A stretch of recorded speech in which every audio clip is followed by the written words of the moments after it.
This is the Chicago Golf Report podcast, hosted by Walter Liss. Today's guest is Nick Larkin, owner of the Shack Indoor Golf Club. How did you come up with the idea to create the Shack? What led to the whole idea for the business? So, I started it, during COVID, obviously, which was kind of tough, but I kind of came up with, I sold my last restaurant I was with and kind of was like, what am I going to do next with my life and next steps in my journey? And it was more taking my love for the game of golf and then combining it with my knowledge, my background of the restaurant and, bar industry. So kind of created it that way and kind of created my own job here. And so far it's been wonderful. So you have a young family. How does that work, having young kids and having this business that you have to put so much effort into? It's a rough balance. We're at the point now, being a year and a half in, where I'm not here every day, which is a good thing. I do have great help, that surrounds me. So, I'm very thankful for them. So I can spend some extra time with my family. It can get trying at times because there's times I need to be here and not missing out on other things at home. But, my wife, luckily, lovely wife she is very understands that what we've gotten into and is very supportive of it. So it works out real nice. So how did you choose the location? You're in Glenview. You're a driver away from numerous courses. It's kind of a hotbed for golf. Was that the impetus for it, or were there other thoughts? I live in Glenview as well. So I really wanted to stay somewhere in the North Shore because golf is a very, it's a big thing out here in the North Shore. It's a big thing everywhere now. But I kind of wanted to stay around here. People that I knew, I know a lot of people in golf in this area. So I was kind of like, if I can find something ideal in this Glenview, Wilmette, Northbrook area, I was gonna pull the trigger on that. So they moved the dates for the NV5 Invitational, which is at the Glen Club. Does that impact you at all? That's in the middle of the summer, and now they're moving, I believe, to July. So I'm not sure how that affects you because you're so close to it. It doesn't affect that much. I mean, summertime, obviously by us, gets a little bit slow to begin with. So it doesn't really affect us that much. We, I've been in talks with Western Golf for this year to, do some kind of partnership with them to kind of drive some people from there into here. So we're kind of working out on some things and some hospitality things that we're going to do with them to help us bring some of that business over here if we can. So maybe can you tell us a little bit more? What was your background before you started the Shack? So before I started the Shack, I've been in the restaurant and bar business for 20 years since I was 20 years old. So I got, casual dining experience, nightclub bar experience, sports bar experience. So it was kind of, like I said, when I did this, it was more for me to kind of combine my knowledge of what I already knew and, to build this. And that's kind of what I did. And, I've worked at numerous places, Wrigleyville, River North, Naperville. I've been everywhere. So, that's kind of where my background really lies. So when COVID was going on, I thought, like, when we sold the restaurant I was at, I was like, well, my wife's like, it's going to be hard to find a new job. Like, no one's hiring restaurant people right now. I'm like, obviously I knew that. So I was kind of like, well, what about this, golf bar thing that I wanted to do a long time ago? Because I wanted to do this like 10 years ago and everyone told me I was crazy. So I kind of just tabled it and just said, okay, forget it. And then it kind of resurfaced now and here we are. So it seems like having this background in the restaurant and bar restaurant industry is sort of I would imagine that's the best background to have to get into a business like this, because you see a lot of people who are strictly in the golf business, and there's a big difference between what you have going on. Do you think that helps to have your background versus just sort of a straight golf background?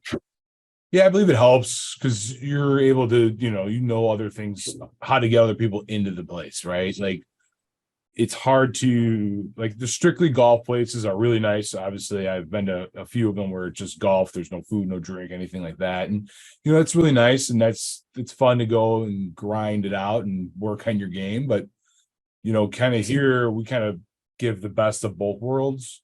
We let during the day, most of my guys are here grinding away, and then at nighttime it turns into a vibrant place where we're, guys are drinking more beers and cocktails and, we the design of our place is, friendly for all. So we get a lot of ladies that come in, do like little ladies nights and stuff like that. So we try to, bring a different, just inviting for everybody. Right. So it's, that's how my background I feel like helps, where it's like we can do different promotions and we got, we really thrive on our service.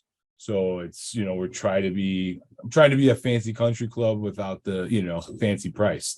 So and indoors without the golf course. So it's a very nice clubhouse. So like I said, my staff, I really thrive on just being inviting and just, getting to know everyone's name. And I think that's kind of what separates us from a lot of these other places, that we, 80% of the people that walk in the door, we know who you are already.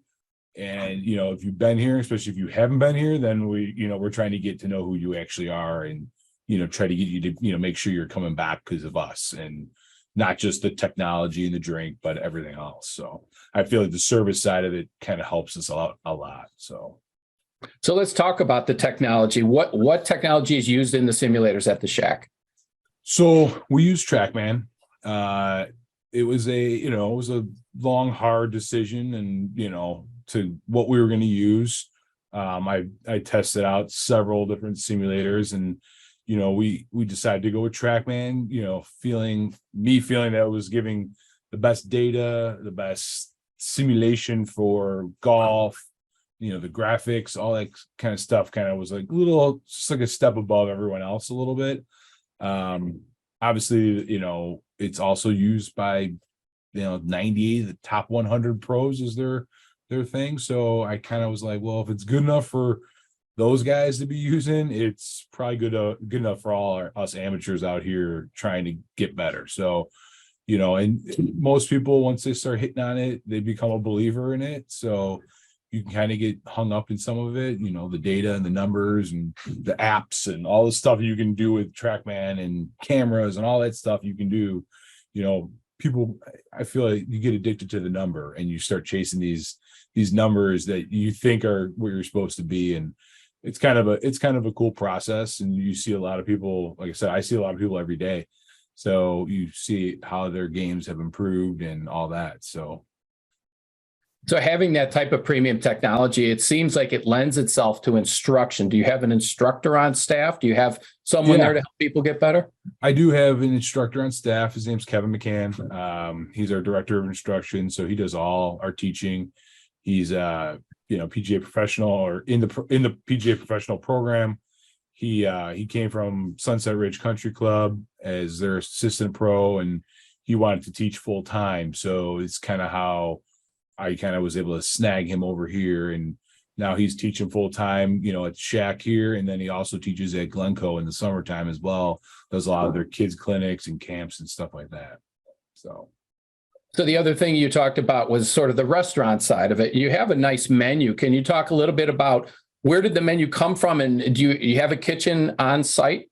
Yeah. So we got a small kitchen on site. We do a lot of things, simple things, nothing crazy. You're going to get we do a lot of flatbreads and sandwiches and, a couple finger foods for appetizers. I kept it real simple, kind of like halfway house type feel. You can get a hot dog, you can get a sandwich, that kind of thing. So, really, really good lunch place to come have some lunch and then, have some snacks at dinner time and stuff like that. So it was more, let's come up with 10 to 12 items and just doing really well and just, keep it at that. So it's very simple, but works for us. So you're open 7 days a week. What about events? Do you do a lot of events? Do you host events? Anything different? Yeah, we do a ton of events. We do a ton of corporate events. We do a bunch of school events. We've done a lot of team building events for companies. So we do all kinds. We do groups to 10 to we've done up to 110. So, our space, is just under 4,000 square feet. So about 100 people is about as max as you can get. And for for events, we do let people cater food in if they want something different than we have. Because like I said, our kitchen is so small. Us cooking for 110 people can get kind of crazy sometimes. But it's possible. And but we let people cater things in if they want to do something different or something fancier. We've done it all. So we've kind of done it, we've done some tailor-made clinics, we do fitting days and stuff like that for people. So we do a lot of different events here. So let's finish up with a couple final questions for you. Number one, what's the thought about the future with the Shack? What are you looking to accomplish? You've only been around for a couple of years, but seems to be doing very well. What do you see the future as? So I think right now in the near future, we're looking to expand this space in itself. We do need, we're at the point where we do need a couple more, 3 or 4 more simulators to kind of really attract more of the crowd. I mean, the people's biggest complaint is you can't get into the Shack, which, obviously is a good problem for me to have, but it's also, I want other people to be able to enjoy it as well. So we're looking in the near future to expand this space. Hopefully by next winter, we'll have some more. And then it's to grow the brand and grow the name like any other thing, I'd love to have another space, open up somewhere on the south side, southwest suburbs, somewhere out there, and maybe even go even further north, from where we're at too. So it's definitely to grow the brand, potentially franchise the brand and all that kind of stuff. So right now our main focus is, getting the brand out there and getting it to, everyone that we can. So I feel like we're doing a good job with that. And there's still a lot of people who don't know that we're here. So it kind of, it's a really good thing too. So final question, spurred on by your wearing of the Masters jacket. Can you talk a little bit about, A, have you been to the Masters? And B, what about, how often do you play golf? What's your background in golf? So I have been to the Masters. I went in 2015, went on a Wednesday, Thursday. Great experience. If you ever get a chance, I mean, I'm pretty sure you've been. Yeah, you got to go. I mean, if you ever get a chance, don't pass that opportunity up. My golf background is, I started playing young with my grandfather. And then we, I did not play through high school. I played football and all that other stuff, and kind of picked it up after high school again. I don't play as much as I'd like to play because obviously I have 3 little children in a business. So I try to get out there a couple times a week if I can, which doesn't always happen. I did actually just enter the PGA program myself. So that's something that I'm working towards, just to, for my business background of it and, the connections and all that. And, I do coach several other sports. I do coach golf at Loyola Academy. I'm the assistant golf coach there. So, it kind of made sense for me to try to get into the PGA and do my PGA, get my certifications and all that stuff. So I am in the process of doing that. I got, playing a couple player ability tests coming up this summer, which are kind of nerve wracking, but, because I don't get to practice as much as I'd like. But, hopefully we'll get through that and, continue, with our brand. And then it helps me as well, having, my name associated with the PGA as well, when it comes to growing this brand as well. So.